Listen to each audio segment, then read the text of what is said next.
नक्षत्र आणि आईकडून तुमच्या सर्वांचं आपल्या आणखी एका मिनी ब्लॉगमध्ये स्वागत आहे। संध्याकाळची वेळ झाली होती, नक्षत्र खेळत होती आणि मी करत होते स्वयंपाकाची तयारी। नक्षत्राचे बाबा आले आणि ते तिला वेफल रोल्स घेऊन आले होते। तर आजच्या स्वयंपाकामध्ये मी बनवत होते टोमॅटोची चटणी, त्याचबरोबर मी बनवणार होते वरण भात आणि चपाती आणि मला हरभऱ्याची भाजी पण बनवायची होती, पण ती ऐन वेळेला कॅन्सल झाली।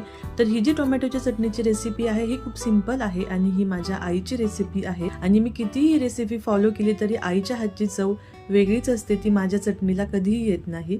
आणि यामध्ये मसाला पण मी आईने बनवलेलाच वापरला आहे। तर माझी चटणी रेडी होत आली होती आणि त्यासाठी मी गूळ वापरला होता, ज्याने चटणी खूप चविष्ट बनते।